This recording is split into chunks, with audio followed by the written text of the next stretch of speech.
Hi everyone, welcome to the couch and Commissioner Wilson's virtual office hours. Yay, I can't believe it's been a week. I know. I don't know what happened. This week was like a whirlwind. I know we say that every week. A blink. It was a blink of a week. We have a very special guest here who I'm excited to introduce, but first, Commissioner, we have some updates on last night's OCPS meeting. We got to get through a little housekeeping. I want to thank the community for engagement on so many different pressing issues, and I can't wait to talk to our special guests about even bigger issues. And I want to thank the community who came out last night and who reached out about the bus depot in East Winter Garden. Just if I'm trying to catch up some people who haven't maybe heard of this yet, the Orange County's West Tech, or now it's known as Orange College, the West Side campus. So it's East Winter Garden. There's a lot of activity right now, the county and the city, in redeveloping an area that has historically, actually West Side Tech was the first black grade school in West Orange County, and it was at the time called the Drew School, Drew High School, and was named after a black scientist who is really known as the grandfather of the blood bank. So here we are in Black History Month and honoring the contributions of black Americans and people in Central Florida, the black community. It was really a place of launching careers and some amazing community leaders. And here we are, fast forward this many years, and the location is in the crosshairs of becoming the hub for buses, a depot. And so, understandably, the community has concerns about what the impacts will be, what that's taking away, and what that's bringing. The City of Winter Garden and District 1 office, myself, we were, really pretty vocal about saying that it's an inappropriate location for a bus depot, that the presentation that OCPS brought to explain the decision was very logistical, and we understand the need to have a location to put buses so that drivers aren't checking in across the county and then spending, a tremendous amount of time crossing the county to do their pickups and drop-offs and then going back over. But that type of efficiency shouldn't be at the expense of a community, and a community that is, so there's, the historic nature of the building and the location, the community that's been there for a long time, that is really active right now and reinvesting in their community. And then on top of it, there are issues of the loss of a training program, because this was a technical college, so some of those educational opportunities will be moving out of that area, and the additional concerns about the impacts, environmental impacts, and social impacts. So residents spoke, so I could not have put it any better than the residents who spoke last night about why this doesn't belong there. On the silver lining is that the district heard that. There were people there that were listening. It was a dialogue that my counterpart at Orange County that is on the board there is really open to looking at problem solving and ideas for how we can find a location. And so on my side, I elevated the ask for finding, is there some property that we can work with in the county inventory? So stay tuned. This is not done yet, and I'm so glad that this was the beginning and not just an announcement to the community that this was coming, because that was truly my fear, was that they were making an announcement, and sometimes in a bureaucracy those decisions are made and then they come out, they sort of just put it out there and they make everybody take it. And so I'm very grateful for Orange County Public Schools' ability and willingness to listen to the community on this, and I look forward to finding a more appropriate location for that. Awesome. So if you have any questions, or if maybe you want to see some video or the PowerPoint from last night, you can email district1@ocfl.net and we can get you that information ASAP. All right, so tonight at 6 o'clock there is a community meeting over in the Avalon Rural Settlement area. It's actually, I think, at Bridgewater. At Bridgewater. Right, so the meeting itself is being held at Bridgewater Middle School. I know that's not quite out to the Avalon Rural Settlement, but it's a nice big space, and hopefully we'll be able to accommodate if there are enough people that want to be able to speak, and we can spread out.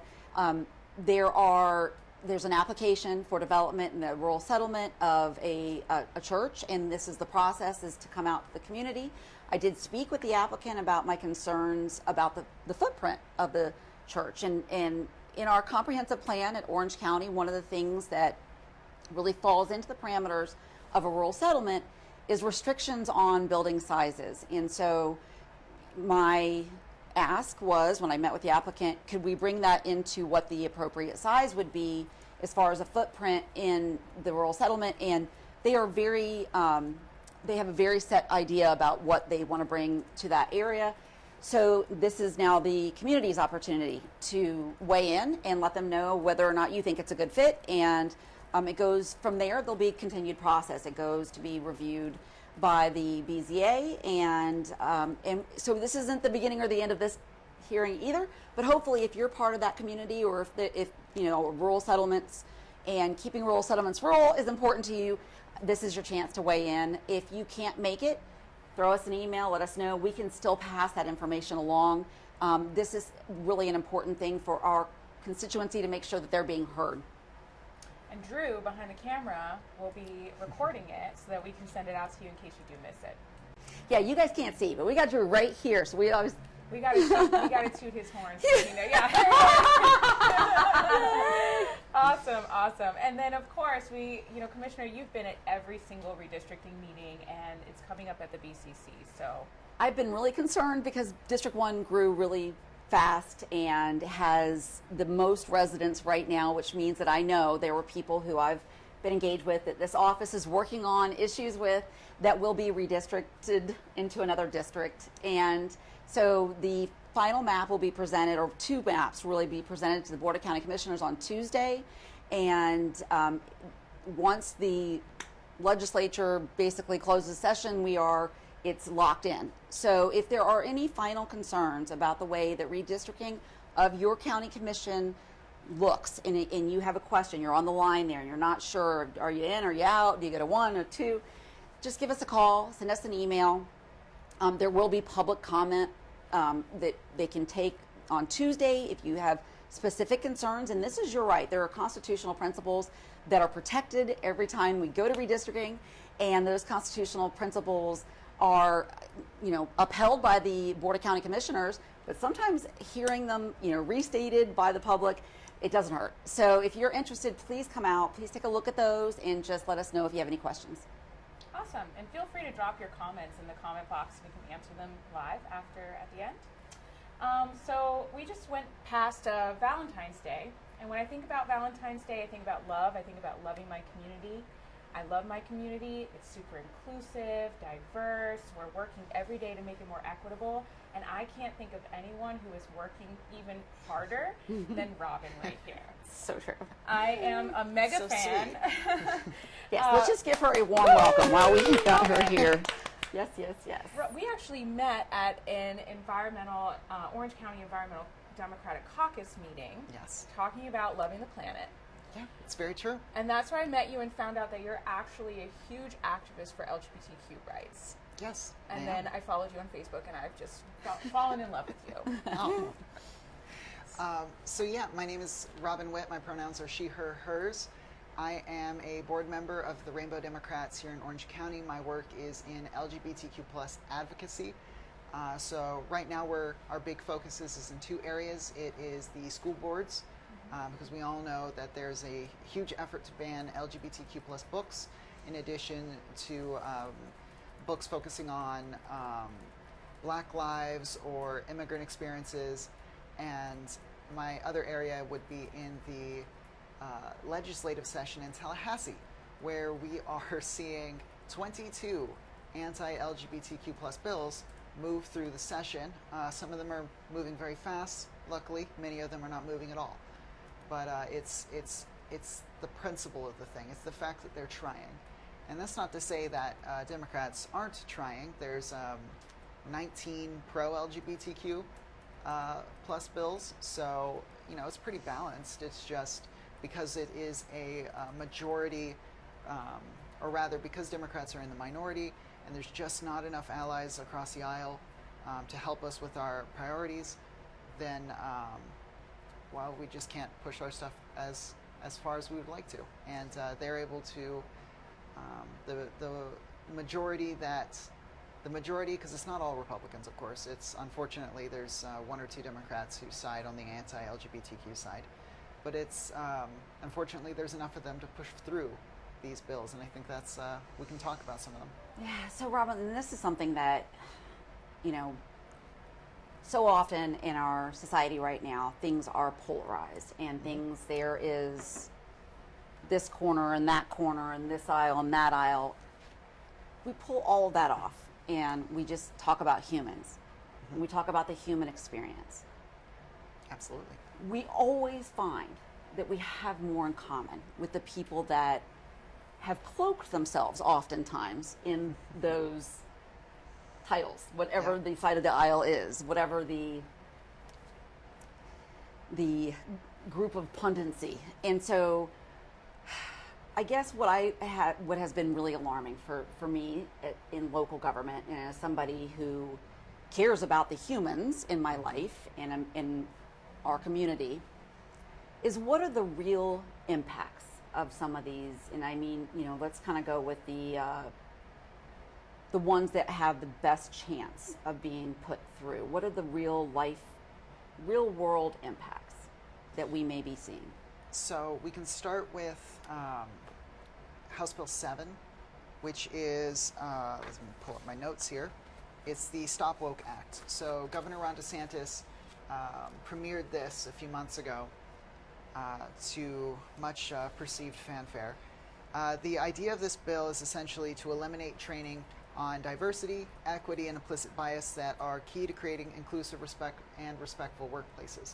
So what this essentially means is that if your business or your school has implicit bias, or like my workplace has unconscious bias training, we do plenty, our employee resource groups do tons of trainings about, you know, LGBTQ plus acceptance and stuff like that. And it's just, you know, if you're not familiar with this group of people, come to this training and become familiar. That's It's right. purely educational, and it's what they're saying is that if your business or school offers these trainings to its employees, they're going to be outlawing that. And if you do offer those trainings and somebody claims that the training made them feel guilty or distressed or psychologically whatever, this is the quotes from the bill are: if it makes you feel discomfort, guilt, psychological distress, then that person would have grounds to sue their employer or the school, or if they're a teacher, could sue the school. Or this also applies to students. So if a teacher is teaching something like really anything. Let's say you're in the first grade and someone brings up, and this is also related to another bill, and we'll get to that later, but whenever a teacher decides to teach something about LGBTQ plus history, Black history, immigrant history, Asian American history, which is You mean history? Yeah, history, exactly. Basically American history, because you know World history. There's no part of history that's touched by only one group of people. That's right. Yeah. And so if a teacher in like history class, if you're covering root cause of injustice or the history of discrimination, parents who don't like that can then sue the teacher. That's what this bill does. So bigoted parents, or parents who find themselves a little uncomfortable when they're around topics that go against what they were always raised, might, instead of educating themselves and really trying to figure out what it is that they're missing, they could just sue the teachers. I mean, and I like in my head, I think about how this governor in his administration has proudly proclaimed Florida to be the freest state. And in the freest state now, we are essentially telling business owners, teachers, anybody in a workplace, that if a coworker looks at them and says the Holocaust wasn't real, there were no Jews killed in the Holocaust, and if somebody says back to them, well, actually, let me give you some information about that, the person that's actually got the historical reference is in the wrong. Yeah, and is culpable would be under the law liable of. Yeah, basically, if you teach the right thing, you're liable to be sued. So if you're not part of the LGBTQ plus community, if you're not a person of color, if you're not a person who's from an immigrant family, but know that everybody here in this country had to fight for the rights to be in this country, right? Except for our indigenous people who are still fighting for the rights to be in this country, which means that there is no one safe under what this is, this bill.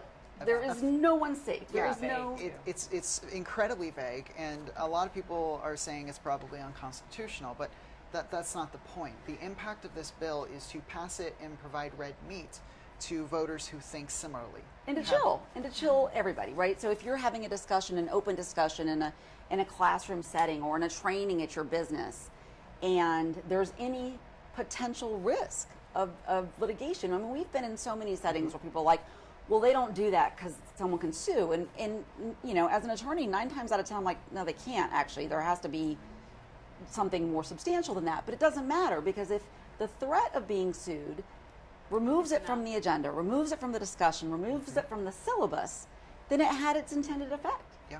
Even if this bill gets even if this bill doesn't pass, which right now HB 7 has passed all 3 of its assigned committees, and it's just awaiting to be heard on the House floor.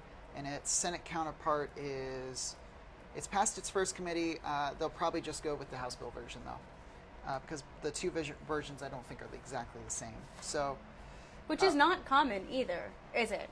No, not really. Which says even more about the repugnant nature of... So explain why that's not common, because I think this is one of these that if you track lawmaking, there's definitely some things that look more typical of sort of the evolution of a law. Mm-hmm. Right. In a typical system, 2 bills are first one bill is filed. It can be on either chamber, the House or the Senate in Florida, and it has to go through its assigned committees, usually 3, and in each committee it has opportunities for amendments, conversation, public comment, and then it goes to a vote for the floor of that chamber. In order for the actual language to become law, it has to have an identical counterpart in the other chamber, which is what Robin was saying about the Senate companion. So usually what happens is throughout each of those bills' kind of parallel committee stops, they negotiate with each other at the end about what they're willing to give and take from each bill and have an agreed upon final bill. And so it's a longer process. It gets a little bit more scrutiny to have a bill. It's the idea of a bicameral government is you work out all of the nuances so that people are getting representative government. Right. And so you've got the House, which is intended to be for the populace. You get the Senate, which is a small... And then they're supposed to work through these things. Right. And so for the Florida Senate to forgo the opportunities for amendment of the bill and to forgo the opportunities of scrutiny for the bill, to me, as somebody who watches these things, says a lot about the motivation to get it passed, which is disturbing. Yeah. And can I just say, so I went to school to become a teacher because every strong woman in my life was a teacher. And every strong woman in my life teachers. talked me out of becoming a teacher when I was in school because they said, I can't do my job. And that was 10 years ago. So I just want to hug every teacher out there right now because your job is being politicized and used as... And if this passes and you get sued for discussing academic curriculum in an open environment, there's an army of attorneys that are coming to help you, I promise. Yeah. I promise you that. So some of the ways under this bill employees could sue employers is if they claim a feeling of discomfort during equity and inclusion training. It's if they feel guilt for being a man after attending sexual harassment training. That's another thing that's another thing that's being affected. Come on! Is sexual harassment training is Jesus. We have to get through this. You can't even Sorry. make this up. This is you can tell it's unscripted. It's one of those points that kind of goes undersold. Yeah, sexual harassment training is part of this. This is part of what they're trying to ban. So if you think of all the good sexual harassment training, not sexual harassment, sexual harassment training has done in the workplace to provide a safe place for women to work. Right. And all that's could go out the window. And has a long history of even still being sort of deficient, but we're getting there. It is deficient, and I think the other thing that's really crazy about this is that these people who are putting forward this bill and supporting this bill and who are championing this are the same ones that many conservatives I know voted for because they said that they were for small government.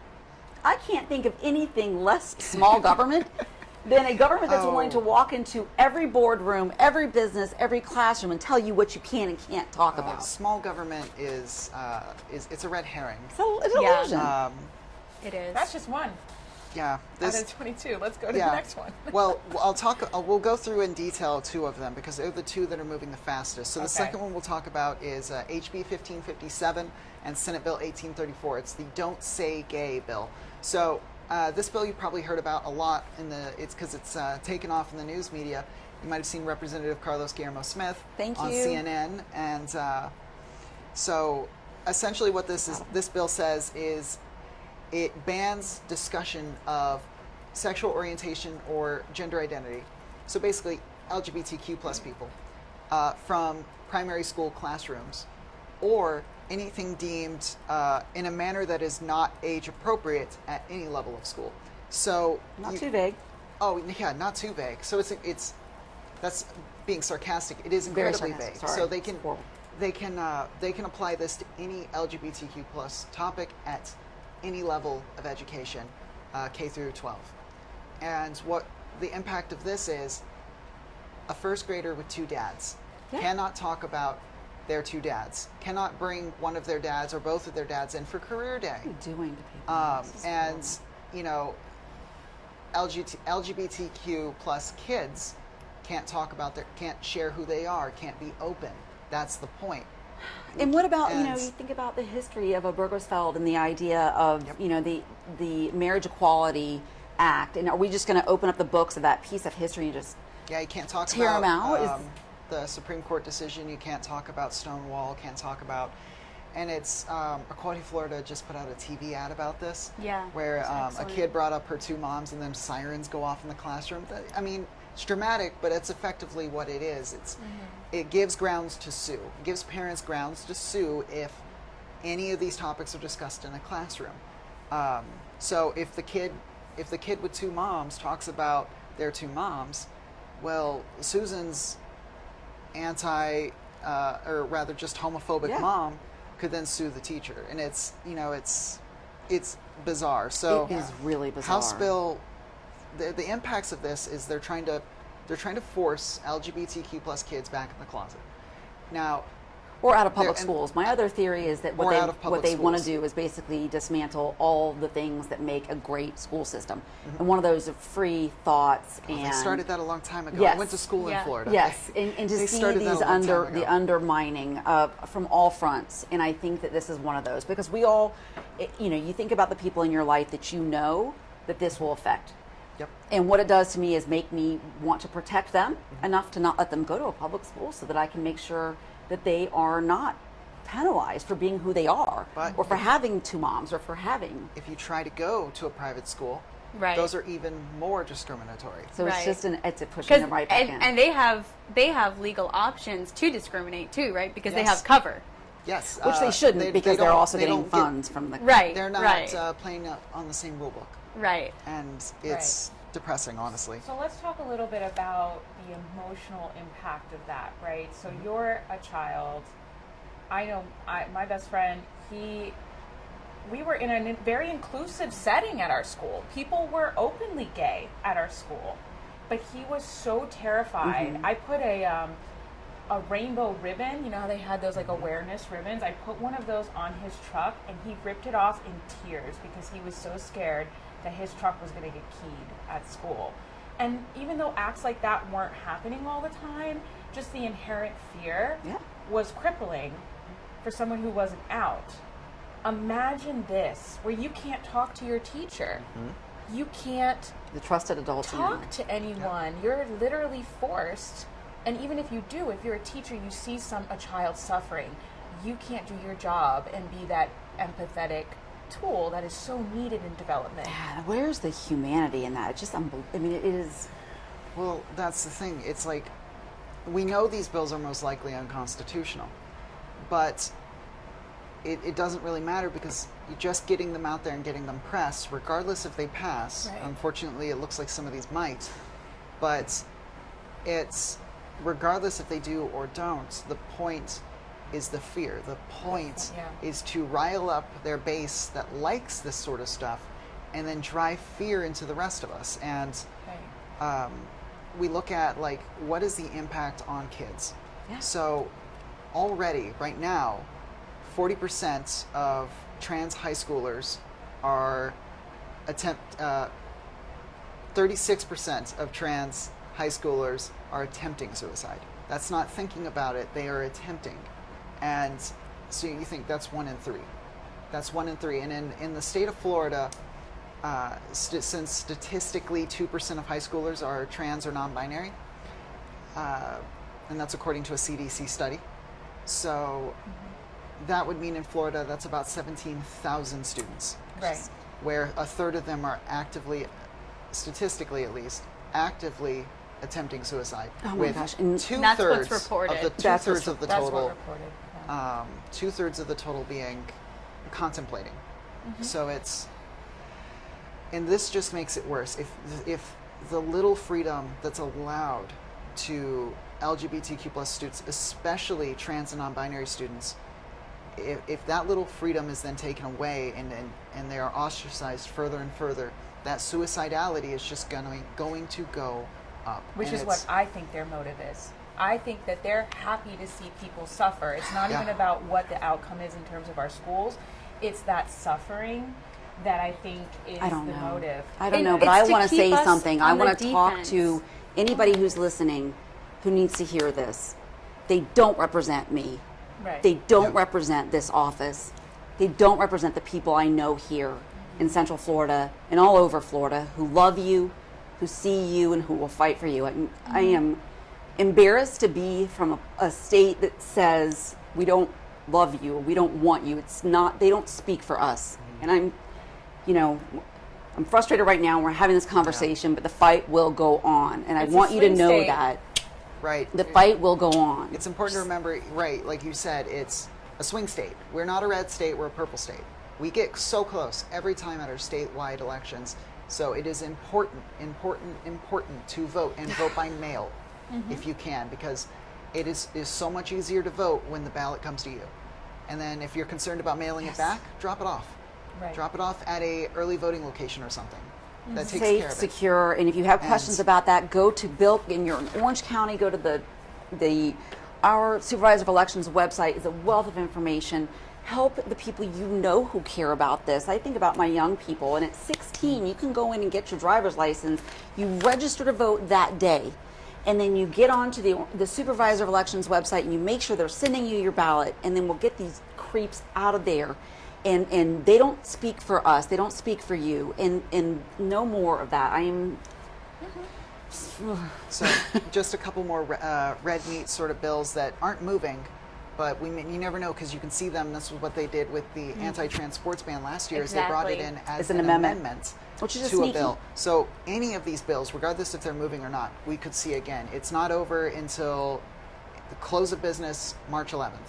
So another one would be, of course, well, we have the 15-week abortion ban, which is moving, and that does affect LGBTQ plus It passed people. last night. Yeah, it passed the House House floor. last night, and now it's in the Senate Appropriations Committee.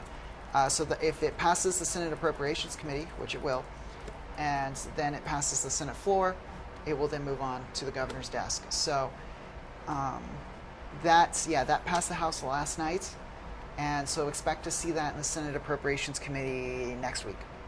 In most the likely. freest state, you have no rights. Yeah, No, right. free It state, doesn't matter. no It doesn't rights. matter. That's where we're going. It doesn't matter if your 11-year-old daughter was raped. It doesn't matter if there was a case of incest. They don't care. Yeah, they don't care. There's no exclusions for that. They don't There's care. No exceptions. It's Right. barbaric. And then we look at House Bill 35 and Senate Bill 244. This is partisan school board elections. This one's not moving, Yeah. but the last thing the school board last thing the school board needs is to be partisan. Oh my gosh, they've been Like, so the- under attack from Right. there needs to be and these are nonpartisan seats, and clearly I'm a progressive, but you all know that we agree so often on all the things that matter in our community, and it's one of the reasons I love being the representative of West Orange County. But you think about what's going on in these school boards across the state and across the country, and the need for them to stay focused on what's best for the children. what is the best educational outcome going Right. to be? And it's very dangerous. And we're seeing with the school boards is there's always disagreements, but they were largely nonpartisan. They Right. behaved in a nonpartisan way, and what we're seeing lately is groups of these partisan groups bringing in lies, bringing in conspiracy theories, and trying to promote that and force school boards to do what they say under threats. Right. And under the And- guise of it being for, and I think They call it pro freedom, but it's not. It's quite literally the opposite. it's censorship and So this is just to make it easier for them. If they have partisan elections, it makes it easier for one side or the other to get elected. That bill's not moving, but neither of the bills are moving, but you never know when we could see it. So another one would be in this, then we'll talk about some happier ones that unfortunately aren't moving, but we'll talk about happier ones. Happy ones, yeah. So it's House Bill 747 and Senate Bill 1820. This is the medical conscious bill. So what this does is it gives healthcare providers and insurance companies the ability to deny coverage or deny services to anybody based on their moral or ethical or some other vague standing. So basically this means a doctor, an insurance company, they could deny me being a transgender woman, they could deny kids, LGBTQ plus kids, or the kids of LGBTQ plus parents, anything, even life-saving care. healthcare. All because the doctor or the insurance company doesn't believe that being gay or being trans is quote unquote moral. This used to be a thing.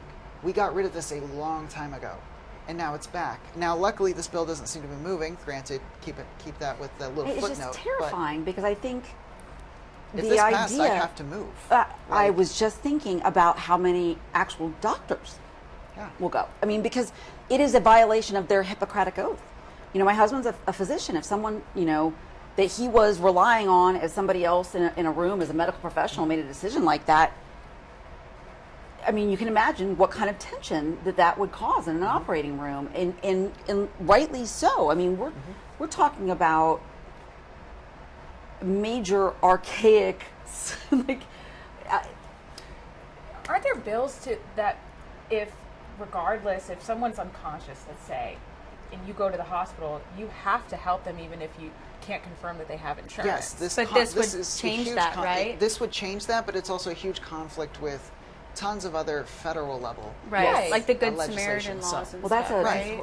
but There's if you think ar- about there's a medical huge argument. licensure, This even would be medical unconstitutional licensure for sure. is a Hippocratic oath and the licensure that comes with ethics. no and those ins- ethics are that you take care, that you do no harm, that you Right. take care of Right. people, and you preserve life at all costs. That is their. And no insurance company in their right mind would actually do this, Right. but because they will get sued at a federal level, or they'll get sued at in some other state. It's actually I don't think you can get sued in another state for a Florida law, but the no doctor in their right mind would do this, but it's the principle. It's that 1% who would, and it's. It's the I'm effect. very glad it's not moving. And it's the effect. It's the effect. It's to Well, rally the base. And It's rally and once base. again, it is taking us back to the idea that being LGBTQ is a choice, Yeah. and that Yes. it's not moral, and that you have an That's right. option. You hit the nail on the head. That's right. Every single one of these Every single one. every single one, you can trace it back to the authors or Yes. the nonprofits from out of state that wrote these bills, because they're not written by the representatives and senators No. in Right. Tallahassee. It's those people and the supporters of these bills do not believe us, do not believe doctors or scientists, don't believe anybody when we tell them that being gay, being trans, we're born that way. Lady Gaga had it right. Yes. We are quite literally born that way. It is not a choice, and but that's what they believe. Gaga, And we need you. so a concert. some happier ones. Yeah, I mean, and I think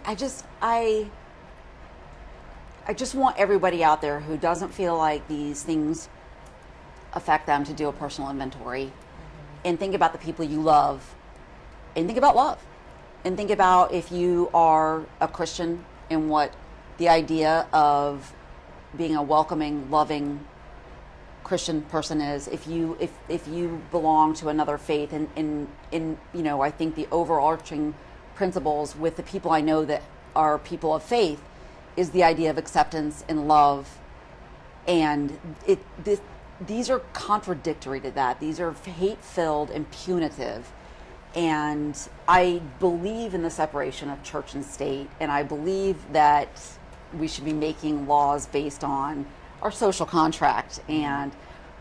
But my goodness, if you are somebody who does vote with that conscience, if you have somebody you love who you know this will hurt, or you know that someone they love will be hurt, then please help speak up right now about these things, because it's that idea of, first they came for this group and this group. And I think, and it's interesting when you watch during elections, you want to see people get stuff done, and I mean getting voters registered and having an organized caucus. You look to the groups whose rights have been at risk all along. And I think about your caucus, and I think about the work that you do as an advocate, and I think about every single person I know should treat democracy the same way. Right. Mm-hmm. It is fragile for everyone. So I just, I'm asking my friends and colleagues and neighbors, just do a personal inventory. Think about our state, our community, and what do we want? Right. What do we want? We want to be inclusive. We want to show that love is more important than politics. We want to show that nobody is in danger of losing their health care because of who they love or who they are. And I just, we just have to keep reminding everyone. Right. I just have to say they're contradicting themselves a lot, because we just heard about the House Bill 403, the preemption bill, that basically any local government that does anything that could to affect businesses are now in a position where they could be sued. The LGBTQ community is a huge chunk of the business of the medical providers, and they would be hurting those businesses and costing jobs. That's right. But they're pushing it forward, luckily that one's bring slowed it down to but- even West Orange County, my district. Gay days at Disney and the economic boost we all get. And let me tell you, I wouldn't do it. Right. If these things go, we speak with our pocketbooks when all else fails, right? Right. And I think that is exactly right. That, and it is contradictory. They don't want the local government to enact things and that they feel like may be burdensome to, and I think those come up more often than not in development and in pollution. But this would be devastating as far as the way that you talk about rolling in the welcome mat and telling people we don't want you here. I can't think of anything scarier than going on vacation in a state that if my wife starts to have an aneurysm, that I can't call 911 because I'm not sure if they'll see my what does that say? And I just think about even the trainings, like the bias trainings, there are third-party companies that's their entire model, is to come in and help companies become more aware of different issues. Now that's an entire industry that is going to get cut here in the state, and those are jobs. That's money. Yeah. That's going to get cut. So it's just contradictory. So some of the pro-LGBTQ plus. I'm like, sorry, bring us back because I'm. I'll just run through a quick Drew's list laughing. of them. It's not all encompassing. Like I said, there's between the House and the Senate, there's 19. Plus you have dozens and dozens of bills that are intersectional. Okay. And do affect the LGBTQ plus community, but maybe about climate change or maybe about healthcare. Some of the major ones are repealing the trans sports ban that was passed last year. Oh, great. So expanding hate crimes law to include gender and gender identity. It is outlawing the gay and trans panic legal defense. That one's brought forward by Orange County's own Representative Carlos Guillermo Smith. Thank you, Carlos Guillermo Smith. add a non-binary gender marker option to state licenses. That's Thank by you. Osceola County's Rep. Arrington. And modernize HIV laws, outlaw conversion therapy. And there's so much more. Jesus. But unfortunately, we things should have can't been get done. traction on any of these because it's not like there are Republicans who support these bills. It's just in Ron DeSantis's Florida, they are not allowed to cross that line. They have to toe the line, otherwise they don't get anything they want for their districts. They might get primaried. They will be ostracized. So it's and then for the Democrats in the minority, despite all of them, or at least almost all of them, all but one, being in support of these bills, they're so far in the minority that they need the support of those Republicans. But as long as they're not allowed to actually work together, as long as the leadership is not allowing the two sides of the aisle to work together, because it's really the leadership. If you Right. try to do it, the leadership will ostracize you, and nothing I gets mean, done. and I think it's a something that I have seen again and again and again. And I think it's important to point out that unlike local government, where there's local control and you can really talk about what your community has told you is a priority, that so many of these decisions are coming from special interest groups out of state and then sponsored by a representative from an area of Florida that isn't going to be the most impacted.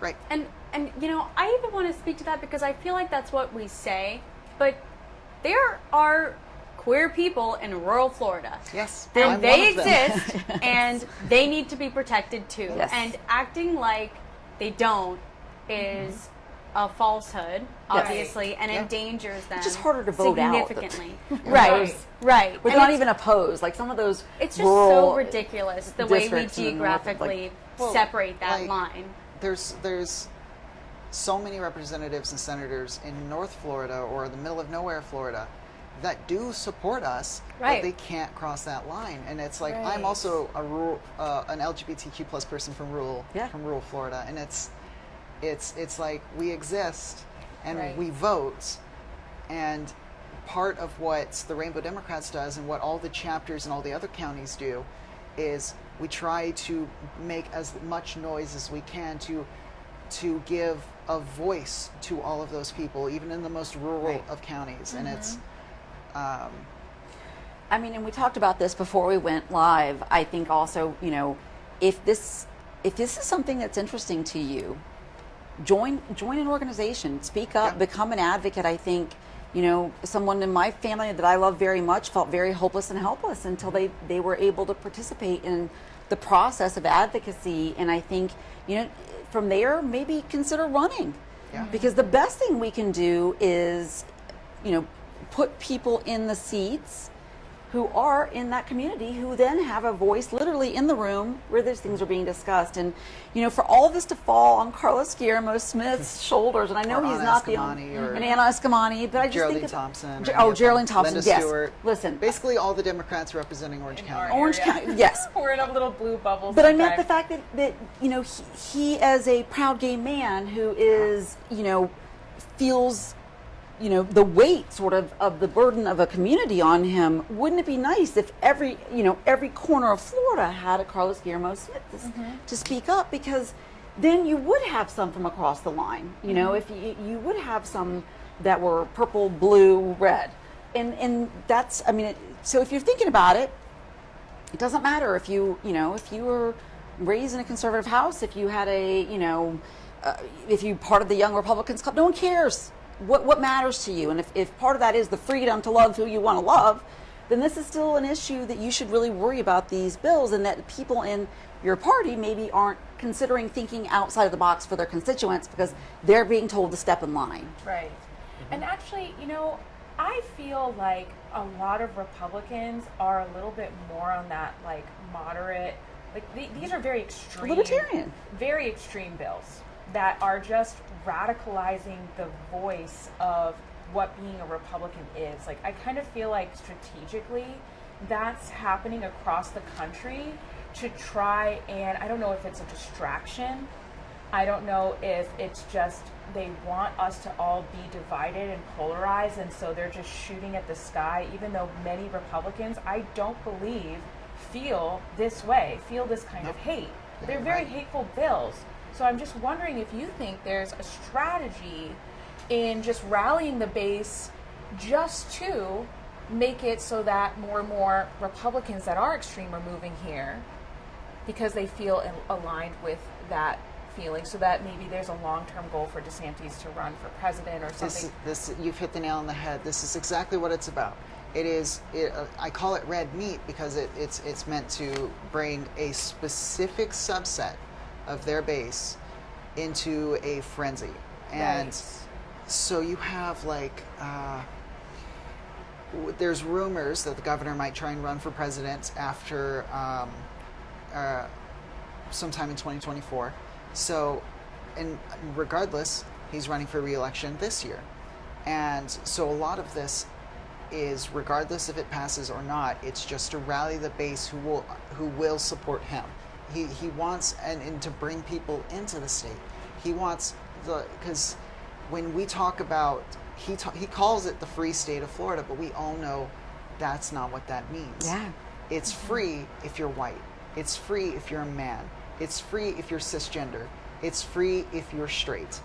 And it's or pretty much a combination of all four of those. And That's not a lot of people, though. no, I mean, but the rest of the rest of the world is. Well, right, no, and because there's I even think about, those like- people too that care about the environment. Right. That's They're what I'm going out saying. fishing and they're seeing everything's dead. That's what I'm saying, that like, there's who are so they much- really and- rallying? and- they're rallying a minority who are the That's most loud. likely to vote, Right. because the That's a good Republicans and the Democrats who are more moderate will most likely get turned off by all this and not want to show up because Right. they don't Very want good to. point. They don't want to show up. Everyone believes now that everything is so partisan. Supposedly all the Democrats are socialists, but all the Republicans are let's fascists. So my But thing is, in let's all just set reality, that aside. it is the real problem is the minority of people that are actually trying to create a supremacist Florida. Right. That is what Ron DeSantis supports, and what you need to do is, if you oppose that kind of supremacist thinking, vote for the other person. I don't want to tell you to vote blue because sometimes in some counties it's two red people. Yeah, and I think also ask the Orange questions. County, it's vote blue. And ask the questions. So I think the other part is, and it was an interesting thing for me running in a nonpartisan seat, that people would ask me, "Are you this or this?" And I'm like, "Well, I'm a registered Democrat. It's not a secret. I'm been part of the party forever and ever. But my question back is, what do you care about? What are the issue? What is the issue that you are bringing to this?" And for my, many of my Republican friends and conservative friends, there really was this idea of losing freedoms that don't tread on me, that don't be in my business. All of these bills are literally an intrusion into your business, your classroom, just try to also focus on those things. We talk about, that conservatism and conservation have always gone hand in hand. This idea of, having places set aside for the future was sort of a conservative thing. Now, we don't red or blue oxygen or water. Right. So we need to think of humans in a very different way in order to get past what I see is, at least these next two cycles of elections, right? I mean, I don't know what the future, I don't have a crystal ball, but I know a lot of compassionate people, and I know a lot of people who really care about these issues, who really are so turned off that they don't show up to anything at all, period, because it is, it's ugly. These are It's hateful. apathy. Well, that's it's hateful. I don't know, because you're saying that these bills are rallying up the sliver of people who actually are entertaining these concepts, but it's pissing off everybody else, like to the point where I feel like they're campaigning for Democrats for us by trying to pass this bullshit. No, It's that's- two This prongs. bull crap, because It's I'm two-pronged, angry though. now. I'm Yeah. going to march to the polls. It's two-pronged because they're also saying that all the Democrats are socialists, fascists, Right. Antifa, whatever. Right. And So what they do is not show up. What So they do and is it's they very either extreme, don't show yeah. up or they toe the line. Yeah, because Right. many Because people out there they like, I don't fall into either of they those demonize categories. us, and support the actual bad bills and bad legislation.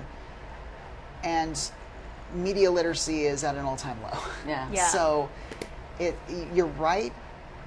It should make more sense. Right. It should be it should be more obvious what they're doing, but it isn't, unfortunately. And it's why and this isn't new, this has been going on for decades. It's been Right. slowly getting worse and worse for a long time. You think about how, what the news was like around the Bill Clinton impeachment, and how hyped up and how many. See, so I'm many old enough. I lies. remember that. I was still a kid, but I remember that, and it was like kind of crazy because that was Right. a Yeah. news cycle for how long, and now the news cycles are like minutes long. yeah. And I Right. think, actually, it is another really good thought though about media literacy and being in a time where we do have, and I know we're using a social media platform right now to Yeah. communicate, and I'm grateful for that medium, because otherwise we would need the money to have a production, and I do think there's a more democratic way to come straight to people this way, and especially during COVID. But I ask everybody to cite your sources. So if somebody who comes and has a some kind of piece of information that they feel like is a substantial piece of information that is the basis for some of these hate-based laws, bills, I'm like, cite your sources. And Wikipedia doesn't count. Wikipedia doesn't count. Cite your sources, back up those, and I think before people share things, I'm always like, please, please, please take a few minutes before you share something on social media. Take a few minutes, take a step back, read about it, find out what is the history of that, and that's on us. That's on us. And anytime that we have anything that we think is a good resource, we're trying to get it out there. So make sure you share with us too. We will continue to get it out course. there, but Right. we Follow just Rainbow Democrats on yeah. Facebook, Twitter, Oh, they're and Instagram, awesome. Well, and I just YouTube and Spotify and. Spotify. I just Well, we did a just podcast. we record in the 2020 election. We did debates and stuff, and so I put the audio version on Spotify. Oh, that's awesome. Yeah. That's great. Yeah. I'm going Very to follow you on cool. Spotify. Yes, Yeah. very Well, cool. So- Commissioner, I just think you're a prime example of how, for too long, District 1 was run by basically private corporate interests that made decisions that didn't take into consideration the many quality of life of the people there, to the point where, to this day, we get constituents who are overtly Republican who call us and say, I love you guys. Thank you so much, because it's about the issues. Yeah. I feel like a lot of this is touching the lives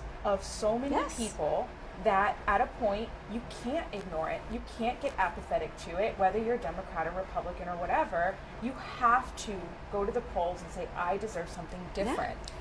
So one thing I was thinking of when you mentioned "Don't tread on me," well, they're treading on me.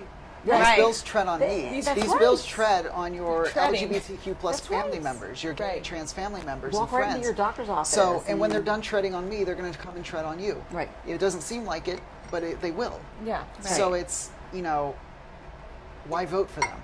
we need a Why, rainbow. why don't tread on support me them flag. if they're just going to come for you next? And Right. when they get done with me, they're going to come for you. So, Right. it's, I don't know. It does. It kind of baffles me that we're in this, but at the same time, we're in this, so we got to solve it. Right. It goes back to the fact that the rights were hard fought and are fragile and will Yes. continue to be fragile. And I stand on the shoulders of every LGBTQ plus person who fought for the rights I currently have. yeah. So, Well, this upcoming Board of County Commission meeting, we have a mental health assessment that will be presented, and Hannah has it pulled up here with some statistics. It's hard to hear, but It's we really have hard to to confront hear. it. yeah. I'm just going to say one because one is enough. And it's that LGBTQ young adults aged 18 to 25 have suicidal ideation at more than 4 times the rate of heterosexual young adults. And once again, that's just what's reported. And when you take into account the effect that these bills have, That's right. like Robin so perfectly stated, that the point isn't for them to pass, is that there's enough support that it can. It has the same effect. And these bills and things like these bills are going to decrease that reporting. And we're going to know less, and we're not going to be able to provide resources to people who need them. And that's one of the reasons I find these bills so insidious in targeting the education sector. You know, anecdotally, I went camping last weekend. I love checking out West Florida and Northwest Florida. I went to a new park in Pasco County, and To Kill a Mockingbird was in the fire pit. And that's a banned book in the fire pit. It was my favorite burned. book.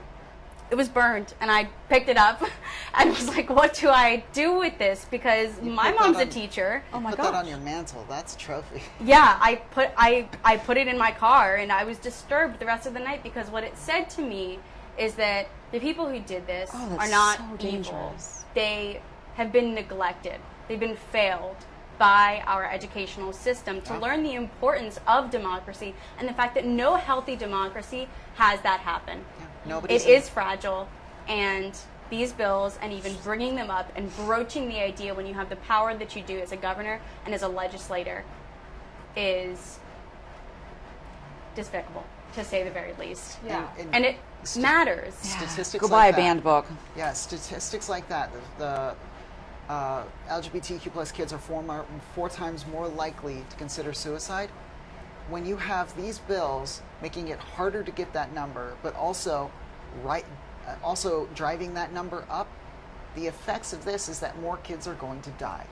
That's what this means. Right. And it's all for trying to get some handful of people reelected. And I mean, That's all the, it is. the whole paragraph includes the fact that suicide amongst most youth is like the second leading cause of death. So we're talking 4 times more likely. So it's already an devastating. extreme risk that's screaming us right in the face that we're turning a blind eye to, and actually trying to rally the base of people who, I don't know if they applaud statistics like this. Like, how can you not? I don't They don't know. But believe once it. again, the I think they contradictions, just right? aren't even Because thinking about it. because Because if you thought about your own child potentially being one of these children, what would you really do? But think of what happened to your kids went to a school right before you started office where 2 kids committed suicide, and it impacted so many of their friends. They had to get professional medical health and mental health well, it's advisors in there. contagious. You know, I mean, I think it's it rocked that the is- whole school. It's a contagion, because depression, that type of depression is, you know, it. First of all, I think we have a long way to go, and understanding really the changes in adolescent brain. And I think that there's so much, like, to the point of, even when it's a very welcoming and open environment, to be able to discuss the things that are happening in your body and in your mind, and who you know you are versus how the world is defining you. You know, add the layers, and in those cases, add the layers of high achieving, high academic pressure, and you realize that it's a recipe for that kind of disaster. And so I think, and I wanted to try to get there before we run out of time, but how can we relay safe spaces, safe places, ways to feel some sense of control when all this feels so out of control? You can do that by being an advocate. In every second of your life, be an advocate. If a kid comes to you and wants to open up, be that the ear they can talk to. Be welcoming. And you don't have to understand all the vocab. You don't have to understand me from a scientific basis, but you just need to trust me when I say I am who I am, and you need to stand up for us when we're not in the room. It's just using your voice to help us, because we're not in every room. And at the end of the day, we're doing this to try and save kids' lives. We're doing this to help kids, because those kids are our future. And they said that about me. And we've achieved so much, but now we're starting to roll backwards. And we need to keep moving forward. Yes. Right. So if your child if your child comes out to you and you show them anything, but if you don't show them love and you don't show them respect for who they are, then you're not a good parent. At the end of the day, it's good parents love their children unconditionally. Right.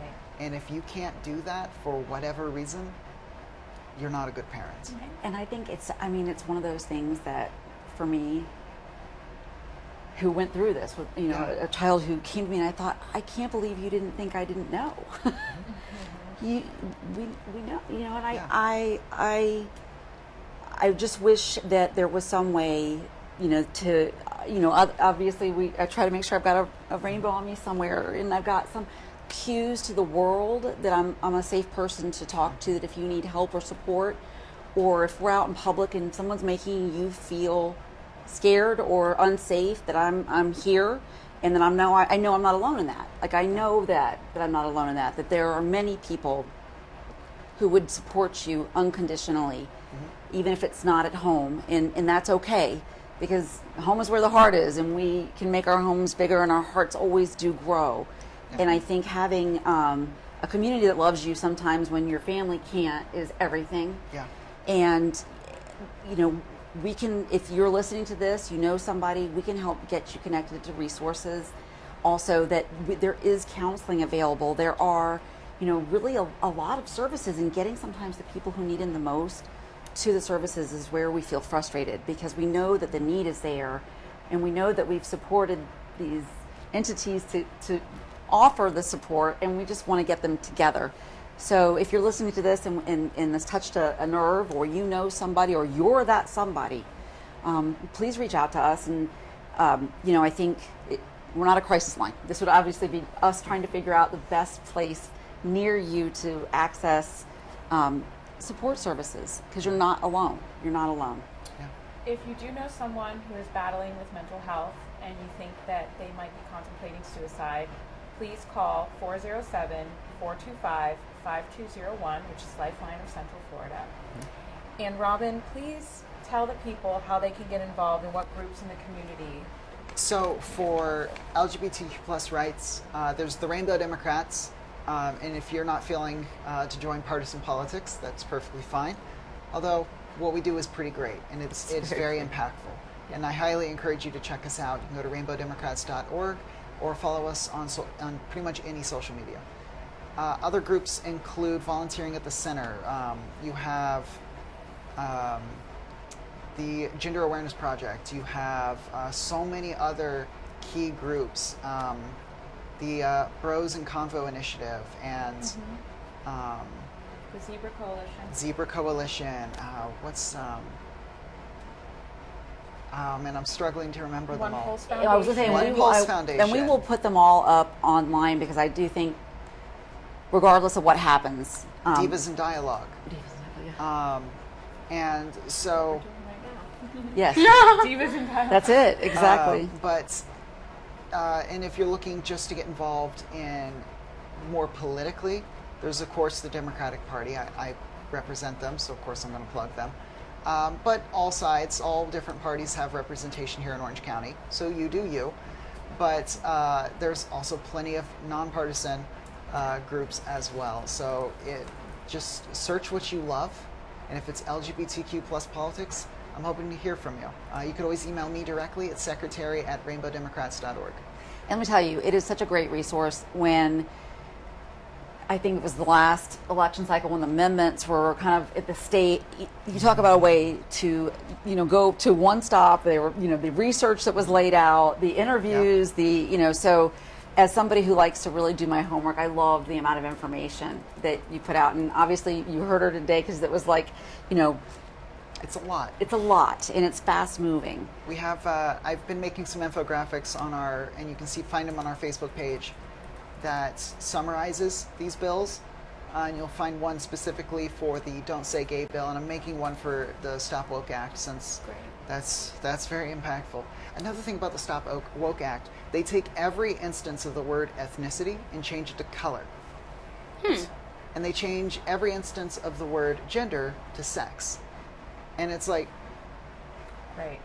Okay, I thought we were over that like decades ago. Okay. Wow.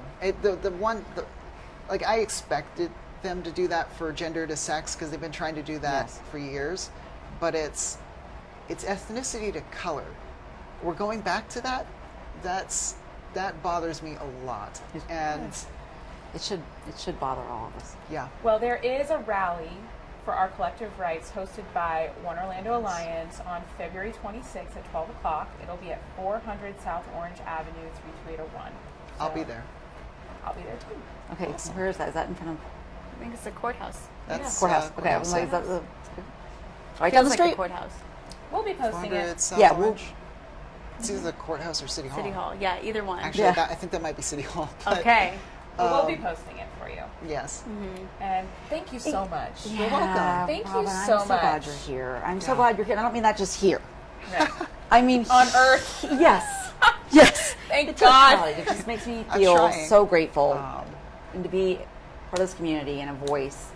I did want to mention, I was thinking about it when we were listing things and places to go. I know OCPS high schools have safe coordinators who are also, it is, Get them so- when you can. right, before these go through in case they're removed from their positions. But oftentimes it's someone you can have a conversation with and it's not consequential. They don't contact the teachers or the parents unless there's something, a health problem or something they're worried about. But otherwise, it's a safe place literally a safe place. So it's something that, if at your high school, if you're a high school student, and many of the middle schools also have a contact. Awesome. Yeah. Thank you.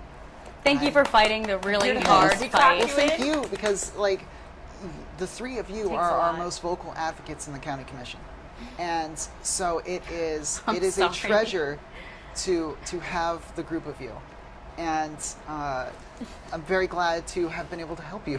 Thank you. Listen, But- we're going to keep going. Once we get through the session, we can talk about some more local. Get Once we back get through here. the and- session, I'm going to take A vacation? a long nap. Right. Yeah. Right. You've earned it. Well deserved. Like Rip Van Exactly. Winkle. Well, I just have to say, it's 2022. We've said it almost every single virtual office hour. I think we should keep it going. Please vote. Please vote. Check your registration. Make sure everyone you know is registered to vote. Sign up for vote by mail. I'm not kidding. That is the Yeah. easiest way to vote. They are Safe. trying every single year to make it harder for everyone to vote. Vote by mail so Yes. far is still the easiest way to vote, because nobody likes waiting in line. Right. So, and if you're concerned, again, like I said earlier, if you're concerned about it getting lost in the mail, or you waited too long and now it's not going to make it in time, you can drop them off. At least how it was last in 2020, you could drop them off at early voting locations and just turn them in there. It was my favorite thing because I got to go see the Tibet Butler Preserve. That was one of the early voting locations. So I, Right. got a little day at the Tibet Butler Drop it Preserve. off Dropped and go off for my. a hike. Mhm. Well, Yep. thank you Safe, all secure. so much. Thank you again. Thank you. Thank you. Please email district1@ocfl.net if you have any questions, and we will get you that information. See you soon. Thank you again, Robin.